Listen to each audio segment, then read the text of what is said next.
et Polo. Et Polo. Agathe du coup qui a sa marque qui s'appelle One Shot Studio, elle fait des vestes en cuir, elle travaille le cuir en fait, elle fait plein de pièces un peu retravaillées. Je pars de pièces vintage ou de matières qui sont là depuis un certain temps, que je récupère à droite à gauche et je les transforme. J'essaye de faire quelque chose de cool, des bobs ou des bananes. Donc si vous entendez des bruits, ne vous inquiétez pas, c'est Polo, le petit chien d'Agathe qui a 2 mois, qui fait quelques bêtises. Donc aujourd'hui on va retravailler des pièces qu'on avait déjà et dont on a plus l'utilité. On va en faire des pièces à la Asai Takeaway ou encore d'autres marques que j'avais déjà présentées dans ma vidéo haul. Ça vient à la mode ce genre de haut et bas avec des surpiqûres, j'en vois un peu partout sur Instagram. Il y a même plein de sites comme AliExpress et tout qui font des copies des marques Asai et tout. Et en fait on va vous montrer que c'est hyper simple de le faire à partir de pièces qu'on avait déjà. En fait le travail tout se joue avec la surjeteuse. La surjeteuse, ouais, c'est vrai que le travail que tu veux faire sur ces produits là, on a besoin d'une surjeteuse, on va avoir la couture un peu spéciale. Voilà, c'est vraiment la couture qui va être petit motif des pièces. Du coup j'ai invité Agathe sur ma chaîne parce qu'elle est vraiment douée dans ce qu'elle fait. Elle pratique très bien la couture et elle a plein de machines chez elle, des trucs je sais même pas à quoi ça sert. On va se servir de cette surjeteuse, moi j'en ai jamais utilisé. Normalement ça sert vraiment à faire tenir les coutures. Enfin, pour éviter que ça s'effiloche, par exemple dans les doublures de veste en général on surfile pour éviter que ça s'effiloche et après que la doublure se craque. On l'utilise aussi beaucoup dans les jerseys, les matières pour faire des sweatshirts et tout à l'intérieur parce que c'est vraiment la couture intérieure, c'est pas censé être joli mais nous on va l'utiliser pour que ce soit joli. Donc si vous n'avez pas de surjeteuse, là, dans plein de villes il existe des bars à couture. À Lille je vous en mettrai un en barre d'infos, ça s'appelle mon bar à couture et vous pouvez louer l'espace pour 1 heure ou 2. Enfin louer une machine et eux ils ont toutes les machines et ils peuvent même vous donner des conseils donc c'est génial. Vous venez avec toutes vos pièces que vous voulez recustomiser et voilà.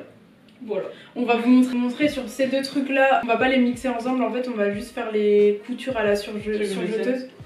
Merci. Et du coup ça va faire juste un petit effet customisé en fait, bien fini, qui rajoute un plus à ces tops qui sont tout ça. Et enfin j'ai pris un pantalon, c'était un genre de pantalon pyjama rose comme ça en jersey.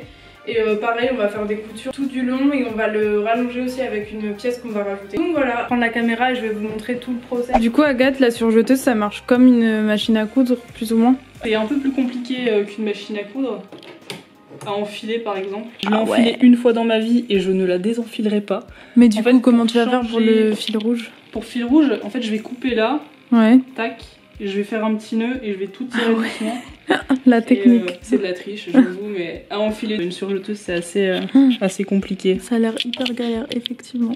Ok. Et là c'est pour ce point là, en gros si je veux faire un autre point, je dois tout modifier, mais ça c'est le point classique que j'utilise tout le temps. Donc, c'est le point de surjet classique. C'est surjet classique assez large. Du coup là sur celui-là qu'est-ce que tu veux? Bah du coup on voulait faire le col qui est déjà surjeté parce qu'en fait c'était un col roulé que j'avais déjà enlevé. On voulait refaire toutes les coutures qui sont là et aussi faire un trait sur toute la manche. Donc soit on garde dans ce sens là, on retourne là, il est déjà mis comme ça. Est-ce que tu veux mixer le noir et le comme ça? Parce qu'à la limite regarde si on le retourne, tu peux déjà garder les coutures qui existent. Comme ça tu les as dans une couleur et après nous là on a du noir donc on peut accentuer. Ça c'est le modèle que j'avais vu sur internet et du coup je vais essayer de refaire ça avec le beige et les surpiqûres noires. On le prend déjà à l'envers et on va juste refaire les piqûres noires au-dessus du top qui est déjà existant. On va vous montrer juste comment on utilise un peu la surjeteuse. Donc là en fait tout est enfilé à l'intérieur. C'est un peu compliqué à expliquer mais moi je m'y retrouve pas j'avoue. Là on a l'aiguille qui est là. Comme sur la machine à coudre. Comme sur la machine à coudre. Et là en fait vous voyez pas mais on a un petit couteau. Ouais. Donc couper le tissu. Après ça va faire le surjet. Et en fait l'excédent de tissu va tomber dans la petite corbeille. Ok. Pourquoi ça coupe? Bah en fait ça coupe pour justement, la surjeteuse c'est bien pour faire donc ce genre de finition. L'avant et l'arrière du t-shirt. Et pour que c'est exactement la même longueur pour que ce soit bien superposé. Et après avoir le surjet qui arrive. Au fur et à mesure un peu. Voilà. Du coup là je vais faire le col en premier. Je vais essayer de tirer un peu sur le tissu qui est un peu avec de l'élastane pour que ça fasse l'effet un peu genre gondolé. C'est hors du truc. Là, je pense que c'est bon. Mais c'est bon d'après toi? C'est pas trop dans le vide? Du coup, la Agathe, elle va faire au niveau de l'épaule parce que là, comme il y a une couture, je me sentais moins à l'aise. On a fait l'épaule et le col d'un premier côté. D'un côté. Et là, on va faire une espèce de ligne sur la manche. Du coup, Agathe, elle va faire un repère pour pouvoir aller droit quand même. Parce que là, il n'y a pas de couture à suivre en fait. Pour que la ligne d'épaule soit dans la continuité de celle qu'on veut mettre ici. Et là, pour faire ça, je me suis servi d'une grande règle qu'on appelle règle japonaise pour faire des patronnages. Et c'est assez pratique parce qu'elle fait 50 cm de long. Ouais, la taille d'une manche. Ouais, à peu près, ouais. Enfin, c'est vraiment bien pour plein de trucs. Et du coup, elle va aller faire un repère avec un... Parce qu'on n'a pas trouvé de crayon. Tac, tac, tac, tac, tac. Je suis pas une spécialiste, donc ce sera pas aussi droit qu'Agathe. Mais bon, c'est plutôt approximatif. De toute façon, je fais toujours des trucs approximatifs. Moi. 5.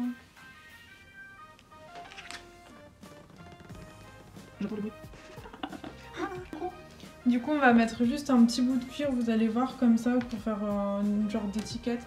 Et elle a des chutes de cuir Agathe, vert ou rouge. Regardez toutes ces chutes, c'est très important. Du coup, je sais pas quelle couleur on met. Je pense que le vert, ça peut être stylé. Ouais. Il est beau le vert. Il est trop beau. On va couper un petit rectangle et on va le coudre là. Et ça, du coup, je vais le mettre comme ça. Et je vais piquer doucement dessus. Un peu près fini après avec ce top. Là, Agathe, elle va faire les repères pour le cropper en fait, entre guillemets.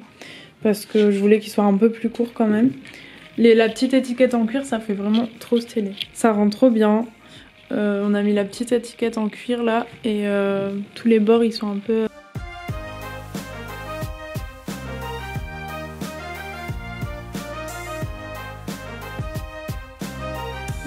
Ça c'est le pantalon que j'ai trouvé chez moi, il me va comme ça mais en sachant qu'il est un peu... Enfin, il est pas hyper serré donc quand on va faire les coutures ça va aller, ça va être encore élastique comme c'est hyper élastique. Et là du coup on va mesurer sur le pantalon et on va rajouter aussi un petit bout blanc pour l'allonger vu qu'il m'arrive un peu pentacle. On fait genre un empiècement là comme ça. Ok. Tac. Du coup genre comme ça. Tu veux les mêmes sur la jambe droite et sur la jambe gauche, moi? Bon, non, pas obligatoirement. Forcément.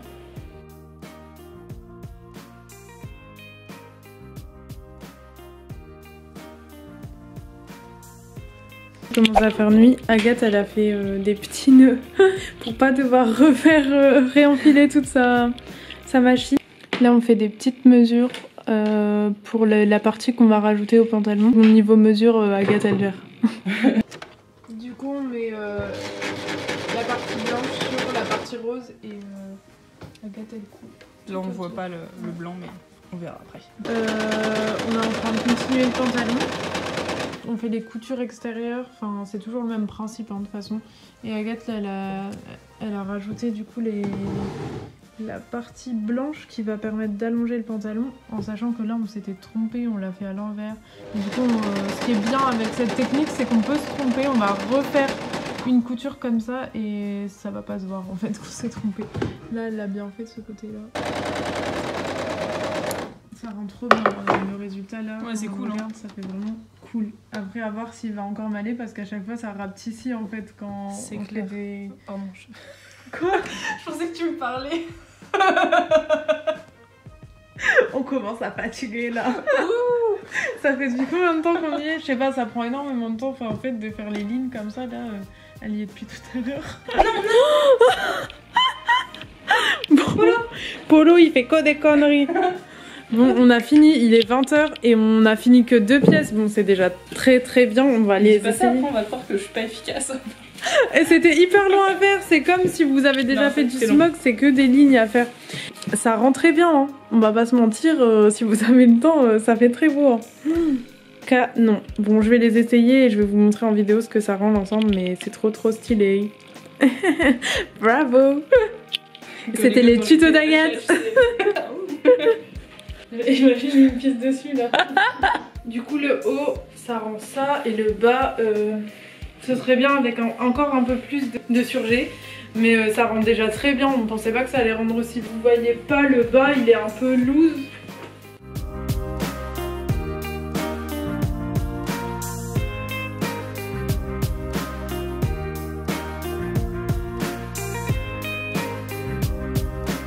amis, on espère que cette vidéo vous aura plu, vous aura donné des idées et comme quoi avec des habits horribles qui étaient dans nos placards et tout, on peut refaire des habits cool. Faut juste avoir une surjeteuse ou aller au bar à couture. Franchement c'est plutôt simple, ça prend du temps après parce que toutes les lignes bien sûr faut passer dessus à chaque fois. Voilà.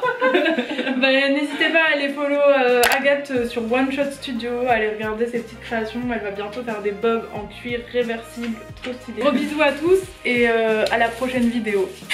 Ciao. Follow. Du coup elle fait des bobs depuis quelques temps. Il y a celui-là par exemple que t'as pas encore fini, non Agathe? Non, j'aime trop celui-là et il est réversible et du coup à l'intérieur c'est du cuir.